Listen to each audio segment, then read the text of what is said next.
ಶಾಲಾ ಶಿಕ್ಷಣ ಅನ್ನೋದು ಈ ಭಾಗದ ಜನರಿಗೆ ಕಮರಿ ಹೋದಂತಹ ಕನಸಿನ ರೀತಿ ಕಾಣಿಸ್ತಾ ಇತ್ತು. ನಿಮ್ಮ ಪಬ್ಲಿಕ್ ಟಿವಿಯ ಬಹಳ ದೊಡ್ಡ ಪ್ರಯತ್ನದಿಂದಾಗಿ ಈಗ ಮಕ್ಕಳಲ್ಲಿ ಮಂದಹಾಸ ಮೂಡ್ತಾ ಇದೆ. ಪ್ರಣವ್ ಫೌಂಡೇಶನ್ ಇಂದ ಮಹತ್ವದ ಕೆಲಸ ಆಗಿದೆ. ಅಳಿವಿನಂಚಿನಲ್ಲಿದ್ದಂತಹ ಸರ್ಕಾರಿ ಶಾಲೆಗೆ ಮರುಜೀವ ಈ ಮೂಲಕ ಸಿಗ್ತಾ ಇದೆ. ಒಂದು ಡೀಟೇಲ್ ರಿಪೋರ್ಟ್ ಇದೆ, ನೋಡ್ಕೊಂಡು ಬರೋಣ ಬನ್ನಿ. ಅಳಿವಿನಂಚಿನಲ್ಲಿದ್ದ ಸರ್ಕಾರಿ ಶಾಲೆಗೆ ಮರುಜೀವ. ಪಬ್ಲಿಕ್ ಟಿವಿ ಪ್ರಯತ್ನದಿಂದ ಮಕ್ಕಳಲ್ಲಿ ಮಂದಹಾಸ. ಪ್ರಣವ್ ಫೌಂಡೇಶನ್ನಿಂದ ಮಹತ್ವದ ಕೆಲಸ. ಉಚಿತ ಶಿಕ್ಷಣ, ಆಟ, ಪ್ರವಾಸ ಕೂಡ ಉಚಿತ. ಊರಿನ ಒಳಭಾಗಕ್ಕೆ ಹೊಂದಿಕೊಂಡಿರುವ ಸೇತುವೆಗೆ ಸುಣ್ಣ ಬಣ್ಣವನ್ನ ಹೊಡೆಯುತ್ತಿರುವ ವಿದ್ಯಾರ್ಥಿಗಳು. ಬೆಟ್ಟಗಳ ಸಾಲಿನ ನಡುವೆ ಸುಂದರವಾದ ಸರ್ಕಾರಿ ಶಾಲೆಯ ಒಳಗೆ ಕಂಪ್ಯೂಟರ್ ಜೋಡಣೆ. ಶಾಲೆ ಮುಂಭಾಗ ರಂಗೋಲಿ ಹಾಕಿ ಸಂಭ್ರಮಿಸುತ್ತಿರುವ ವಿದ್ಯಾರ್ಥಿನಿಯರು. ಅಳಿವಿನಂಚಿನಲ್ಲಿದ್ದ ಶಾಲೆಗೆ ಮರುಜೀವ ತುಂಬಿದ ಪ್ರಣವ್ ಫೌಂಡೇಶನ್ನ ಸದಸ್ಯರು. ಹೌದು, ಇಂತಹದೊಂದು ದೃಶ್ಯ ಕಂಡುಬಂದಿದ್ದು ಕೊಡಗು ಗಡಿಭಾಗದ ಪೆರೆಜೆ ಗ್ರಾಮದಲ್ಲಿ. ಜ್ಯೋತಿ ಪ್ರೌಢಶಾಲೆ ಸುತ್ತಮುತ್ತಲಿನ 10 ಗ್ರಾಮೀಣ ಭಾಗದ ಮಕ್ಕಳಿಗೆ 1982ರಿಂದ 2000ವರೆಗೆ ಸಾವಿರಾರು ವಿದ್ಯಾರ್ಥಿಗಳಿಗೆ ಭವಿಷ್ಯ ರೂಪಿಸಿದೆ. ಶಿಕ್ಷಕರು ನಿವೃತ್ತಿ ಹೊಂದುತ್ತಿದ್ದಂತೆ ಮಕ್ಕಳ ಸಂಖ್ಯೆಯಲ್ಲೂ ಕ್ರಮೇಣ ಇಳಿಕೆಯಾಗಿದೆ.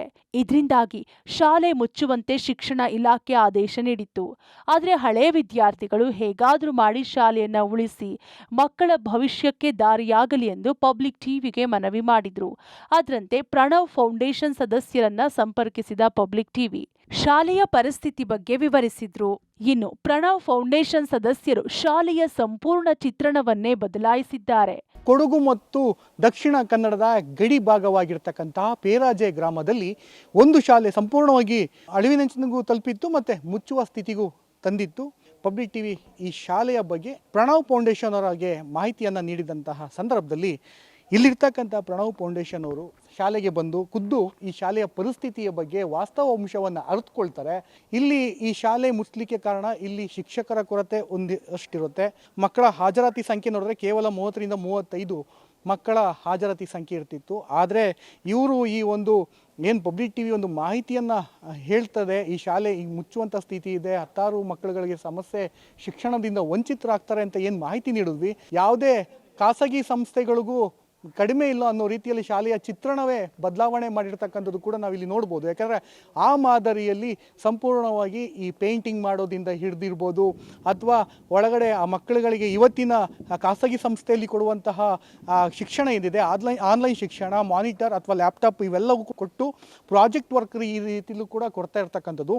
ಅಷ್ಟೇ ಅಲ್ಲದೆ ಸರ್ಕಾರ ಮಾಡುವಂತಹ ಕೆಲವೊಂದು ಕೆಲಸಗಳೇನಿದೆ, ಆ ಶಿಕ್ಷಕರನ್ನು ನೇಮಕಾತಿ ಮಾಡ್ಕೋಬೇಕಾಗುತ್ತೆ, ಅತಿಥಿ ಶಿಕ್ಷಕರನ್ನು ನೇಮಕ ಮಾಡಿ ಸಂಬಳವನ್ನು ಭತ್ಯೆಯನ್ನು ಕೊಡಬೇಕಾಗುತ್ತೆ. ಅದನ್ನು ಕೂಡ ಇದೇ ಸಂಸ್ಥೆ ಪ್ರಣವ್ ಫೌಂಡೇಶನ್ನವ್ರು ಕೊಡ್ತಾ ಇರ್ತಕ್ಕಂಥದ್ದು. ನೋಡಿ, ಒಂದು ಸಂಸ್ಥೆ ಈ ರೀತಿ ಒಂದು ವ್ಯವಸ್ಥಿತವಾಗಿ ಎಲ್ಲವನ್ನು ಬದಲಾವಣೆ ತರ್ತೀವಿ ಅಂದರೆ ಈ ಶಾಲೆ ನಿಜಕ್ಕೂ ನಿದರ್ಶನ ಆಗುತ್ತೆ, ಇನ್ನಿತರರು ಕೂಡ ಪ್ರೇರಣೆ ಆಗುತ್ತೆ. ಪಬ್ಲಿಕ್ ಟಿವಿ ಮತ್ತೊಂದು ಶಾಲೆ ಪರಿಸ್ಥಿತಿ ಈ ರೀತಿ ತಲುಪಿದೆ ಅಂತ ಹೇಳಿದ್ರೆ ಖುದ್ದು ಮನೆ ಎಲ್ಲವನ್ನು ತ್ಯಾಗ ಮಾಡಿ ಈ ಒಂದು ಪಬ್ಲಿಕ್ ಟಿವಿಯ ಕರೆಗೆ ಹೋಗೊಟ್ಟು ಈ ಶಾಲೆಯ ಚಿತ್ರಣವೇ ಬದಲಾವಣೆ ಮಾಡ್ತಾ ಇದ್ದಾರೆ. ಸೊ ಒಂದು ರೀತಿ ಒಂದು ಸಮಾಜಮುಖಿಯಾದಂತಹ ಕೆಲಸವನ್ನು ಪ್ರಣವ್ ಫೌಂಡೇಶನ್ ಮಾಡ್ತಾ ಇರ್ತಕ್ಕಂಥದ್ದು, ಅದು ಇನ್ನಿತರ ಯುವಕರಿಗೂ ಕೂಡ ಒಂದು ರೀತಿ ಮಾದರಿ ಆಗುವಂಥ ಕೆಲಸವನ್ನು ಇಲ್ಲಿರ್ತಕ್ಕಂಥ ಸದಸ್ಯರು ಮಾಡ್ತಾ ಇದ್ದಾರೆ. ಮತ್ತು ಒಂದು ಪಬ್ಲಿಕ್ ಟಿವಿ ಇವ್ರ ಜೊತೆ ಕೈ ಜೋಡಿಸಿರ್ತಕ್ಕಂಥದ್ದು ಒಂದು ಸಾರ್ಥಕ ಮನೋಭಾವ ಕೂಡ ನಮಗೆ ಕಾಡ್ತಾ ಇದೆ ಅಂತಲೇ ಹೇಳ್ಬೋದು. 5 ದಶಕಗಳನ್ನ ಪೂರೈಸಿದ ಪೆರೆಜೆ ಗ್ರಾಮದ ಅನುದಾನಿತ ಜ್ಯೋತಿ ಪ್ರೌಢಶಾಲೆ ಸಂಪೂರ್ಣವಾಗಿ ಶಿಥಿಲಗೊಂಡಿತ್ತು. ಸುಣ್ಣ ಬಣ್ಣವನ್ನ ಕಾಣದೆ ಅದೆಷ್ಟೋ ವರ್ಷಗಳು ಆಗಿತ್ತು.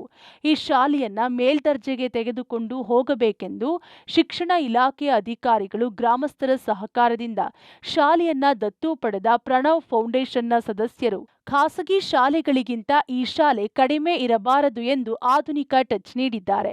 ಉಚಿತವಾಗಿ ಮಕ್ಕಳಿಗೆ ಸಮವಸ್ತ್ರ, ಉಚಿತ ಶೈಕ್ಷಣಿಕ ಪ್ರವಾಸ, ಉಚಿತ ಕಲಿಕಾ ಸಾಮಗ್ರಿ, ಕಂಪ್ಯೂಟರ್, ಡಿಜಿಟಲ್ ಶಿಕ್ಷಣ ಸೇರಿ ಮತ್ತಷ್ಟು ಸೌಲಭ್ಯ ಕಲ್ಪಿಸಿದ್ದಾರೆ. ಶಾಲೆಯ ವ್ಯವಸ್ಥೆ ಪ್ರಸ್ತುತವಾಗಿ ಹೀಗಿದೆ ಅನ್ನೋದನ್ನು ಒಂದು ರಿಪೋರ್ಟನ್ನು ತಗೊಂಡ್ವಿ ನಾವು. ಶಾಲೆಯಲ್ಲಿ ದಾಖಲಾತಿಗಳ ಕೊರತೆ ಏನಕ್ಕಾಗಿ ಆಗ್ತಾ ಇದೆ ಅಂದರೆ ಆಧುನಿಕ ಶಿಕ್ಷಣದ ವ್ಯವಸ್ಥೆಗಳನ್ನು ಇಲ್ಲಿ ಕಡಿಮೆ ಆಗಿರುವಂಥದ್ದು. ಈ ಶಾಲೆಯನ್ನು ಸಂಪೂರ್ಣವಾಗಿ ದತ್ತು ತೆಗೆದುಕೊಳ್ಳಬೇಕು ಅಂತೇಳಿ ನಮ್ಮ ತಂಡದ ಎಲ್ಲ ಸದಸ್ಯರು ತೀರ್ಮಾನ ಮಾಡಿ ಕಳೆದ 3 ತಿಂಗಳಲ್ಲಿ ಇಡೀ ಶಾಲೆಯನ್ನು ನಾವು ಬಣ್ಣ ಬಳಿಯುವ ಮೂಲಕ ಸುಂದರೀಕರಣಗೊಳಿಸಿ ಶಾಲೆಗೆ ಡಿಜಿಟಲ್ ಕ್ಲಾಸ್ ರೂಮ್ ಅನ್ನಿರ್ಬೋದು, ಕಂಪ್ಯೂಟರ್ ಲ್ಯಾಬ್ ಇರಬಹುದು, ಎಂಟೈರ್ ಕ್ಯಾಂಪಸ್ ಇವತ್ತು CC ಕ್ಯಾಮರಾದ ಅಂಡರಲ್ಲಿದೆ. ಕುಡಿಯುವ ನೀರಿನ ವ್ಯವಸ್ಥೆ ಬಹಳ ಪ್ರಾಬ್ಲಮ್ ಇತ್ತು ಇಲ್ಲಿ. ಸೊ ಇವತ್ತು ಒಂದು ಕಂಪನಿಗೆ ಮಾತಾಡಿ ಬೋರ್ವೆಲ್ಲನ್ನು ಕೊರೆಸಿ ಗ್ರಾಮೀಣ ಮಕ್ಕಳು ಆ ಎಲ್ಲ ಕ್ವಾಲಿಟಿ ಇರುವಂಥ ಶಿಕ್ಷಣವನ್ನು ಪಡಿಬೇಕು ಅನ್ನೋ ಉದ್ದೇಶದಿಂದ ಇಲ್ಲಿ ವ್ಯವಸ್ಥೆ ಮಾಡಿದ್ದೇವೆ. ಇನ್ನು ಈ ಶಾಲೆಗೆ ಶಿಕ್ಷಕರು ಇಲ್ಲದೆ ಶಾಲೆಗಳಿಗೆ ಮಕ್ಕಳ ಹಾಜರಾತಿ ಸಂಖ್ಯೆ ಗಣನೀಯವಾಗಿ ಕುಸಿಯುತ್ತಿದೆ ಎಂದು ಅರಿತ ಸದಸ್ಯರು ಶಾಲೆಗೆ ಸುತ್ತಮುತ್ತಲಿನಲ್ಲಿ ಇರುವಂತಹ ಅತಿ ಹೆಚ್ಚು ಓದಿರುವ ಯುವತಿಯರನ್ನೇ ಅತಿಥಿ ಶಿಕ್ಷಕರನ್ನಾಗಿ ನೇಮಕ ಮಾಡಿಕೊಂಡಿದ್ದಾರೆ. ಇಂತಹ ಕೆಲಸ ಮಾಡುವುದಕ್ಕೆ ಪಬ್ಲಿಕ್ ಟಿವಿಯ ಮುಖ್ಯಸ್ಥರಾದ HR ರಂಗನಾಥ್ ಸರ್ ಪ್ರೇರಣೆ ಎನ್ನುತ್ತಾರೆ ಪ್ರಣವ್ ಫೌಂಡೇಶನ್ನ ಸದಸ್ಯರು. ಮೊದಲಿದ್ದಂತಹ ಸಂದರ್ಭದಲ್ಲಿ ಕೆಲವೊಂದು ವ್ಯವಸ್ಥೆಗಳು ಸರಿಯಾಗಿರಲಿಲ್ಲ ಅಂತ ಆ ಇಲ್ಲದಂತ ವ್ಯವಸ್ಥೆಗಳನ್ನು ತಗೊಂಡ ಪ್ರಸ್ತುತ ಕಾಲದಲ್ಲಿ ಅವರು ನಮಗೆ ಮಕ್ಕಳಿಗೆ ಬೇಕಾದಂತ ಎಲ್ಲ ವ್ಯವಸ್ಥೆಗಳನ್ನ ಮಾಡಿಕೊಟ್ಟಿದ್ದಾರೆ. ಈ ಮುಂದಿನ ಇನ್ನು 2025-26ನೇ ಸಾಲಿನ ಎಲ್ಲಾರಿ ಮಕ್ಕಳಿಗೂ ಉಚಿತವಾದ ಶಿಕ್ಷಣವನ್ನ ಪಠ್ಯಪುಸ್ತಕಗಳನ್ನ ಹೇಗೂ ಸರ್ಕಾರದಿಂದ ಬರ್ತದೆ, ಡಿಜಿಟಲ್ ಶಿಕ್ಷಣ ಮತ್ತೆ ಡಿಜಿಟಲ್ ಗ್ರಂಥಾಲಯ ಇವುಗಳನ್ನೆಲ್ಲ ಮಾಡಿಕೊಟ್ಟು ನಮಗೆ ಮುಂದಿನ ಮಕ್ಕಳಿಗೆ ಸುಲಭ ರೀತಿಯಲ್ಲಿ ಕಲಿಸುವಂತ ಎಲ್ಲ ವ್ಯವಸ್ಥೆಗಳನ್ನ ಮಾಡಿಕೊಟ್ಟಿದ್ದಾರೆ ಅವರು. ಒಟ್ನಲ್ಲಿ ಗುಣಮಟ್ಟದ ಶಿಕ್ಷಣದಿಂದ ಸರ್ಕಾರಿ ಶಾಲೆ ಉಳಿವಿಗಾಗಿ ಪ್ರಣವ್ ಫೌಂಡೇಶನ್ ಸದಸ್ಯರು ಮುಂದಾಗಿರುವುದು ನಿಜಕ್ಕೂ ಇತರೆ ಯುವಕರಿಗೆ ಮಾದರಿಯಾಗಿದ್ದಾರೆ. Mallikarjun, public TV, Madikeri.